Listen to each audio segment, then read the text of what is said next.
Well, as I said, I've had an opportunity to represent people, to work with people in my professional life as a lawyer, but also in my volunteer life as a citizen of Minnesota, to work with people who are the most disadvantaged in our society.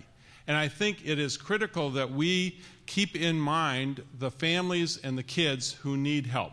And those are the ones that I've stood up for. Now, one of the things that I'd like to do that is related to the human in human services, but is also connected to education. We have, for early childhood, efforts going on in Minnesota to see the connection between what we can do for kids between 0 and 5 and the human services setting in which their families operate. What we need to do is line up what happens for kids in early childhood with what all of our social workers and folks on the front line in human services are doing to help families be successful. But we've got to make sure that we're stabilizing families so that the children will go on to graduate from college. We've got to have stable housing in Minnesota so that we can support the human capital in the state, but it's really so that our children can go on to graduate from college. We have to have job training that works for everybody in Minnesota, but especially so that parents can provide their kids an opportunity for success so the children can go on to graduate from college. Now, in New York City, it's called the Harlem Children's Zone, where they provide human services support in 16 different ways: a baby college and 4-year-old education and health care and housing support. And their goal is that within the 100 blocks in Harlem, all the children will graduate from college, and they are going on and being successful. I want that for every child in Minnesota. Thank you. Yes, I lost in 1994 by a big margin. That was the height of the Gingrich era, the contract on America, the time when we were taking apart, the Republicans were taking apart everything you and we have all worked to build for so many generations.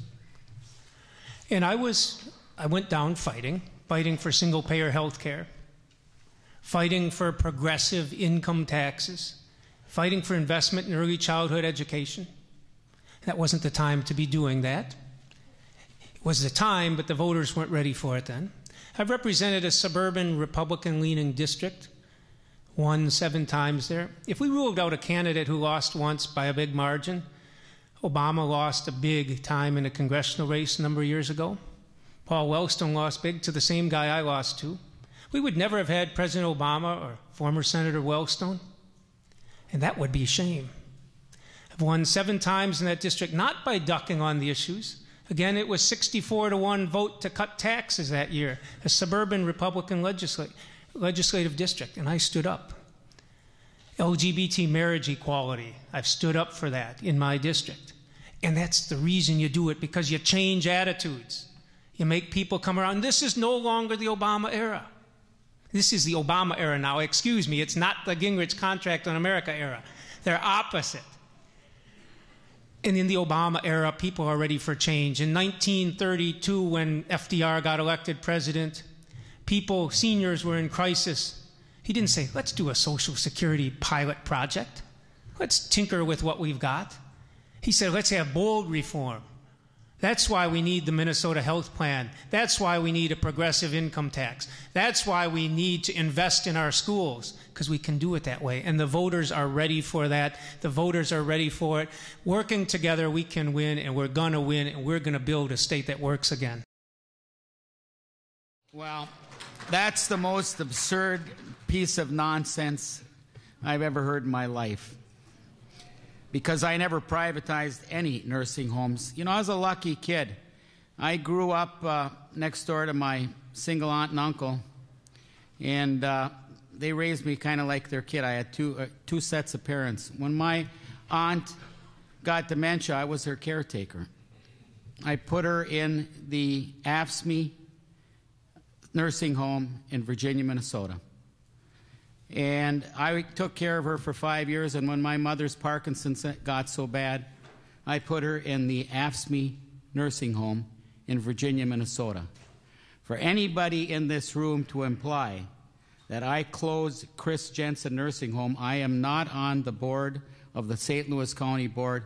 Those are fighting words. I'd like to know who actually put that question up here, because I like to take them outside afterwards and give them a good swift kick in the rear end. You definitely don't have to identify yourself. I think he's done. You done? It's absolutely not even worth responding because of just what I said. You know, the women and guys who took care of my ma and my aunt, AFSCME employees, are the angels of this society. That's what they are.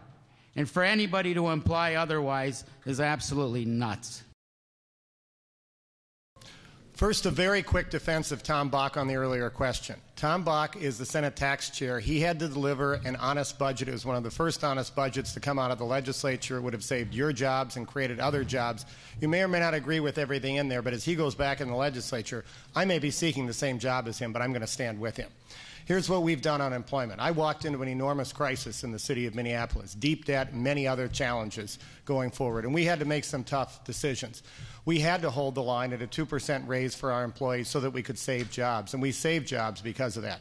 We instituted a job bank that made sure that in spite of the fact that we had to eliminate positions, we saved many, many people's work. I didn't love to do that. I was the leader. I had to make a decision, and we did that. But then what we did was go further. Is we said what we had to do when we weren't in a crisis is to stand back, listen to the workforce, and do the facts. So what we did is a comprehensive study of all the work and the comparable employment throughout the metropolitan area, and laid out in cooperation with our bargaining units and the unions and the workers, including input from citizens, from employee surveys, a whole new compensation effort that lifted our 2% cap and came forward with a new wage strategy that was fair to everyone and moved forward. That wasn't easy to do, and it wasn't anything I liked to do, but I believe what we were able to do was to navigate through tough times, save people's jobs, and make sure that we came up with an equitable system. I'm very proud of that fact. It's tough work being the leader. It's tough work being the one in charge, but the next governor is going to have to do that. We're walking into a $7 billion debt. We're walking into a state that has massive property tax challenges. I will take my financial record up against any Republican or independent in the state. And that's important because we're going to have somebody who can go up and say to everybody, not just those of us in this room, but to say to all Minnesotans, you can trust me to do this. And you can trust me to treat your property tax and your income tax fairly. But you can also know that my values are equity and fairness with the workers, and I believe we've done that. Well, I think that's a great question because I do think that health care is going to be the make or break issue of the next, for the next governor.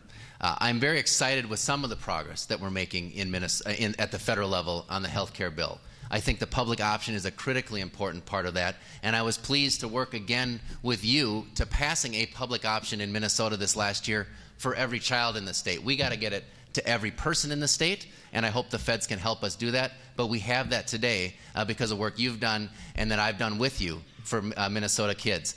The most important thing in my mind from the federal reform, aside from getting that public option done, is making sure that Minnesota retains the flexibility to continue to be the leaders that we are.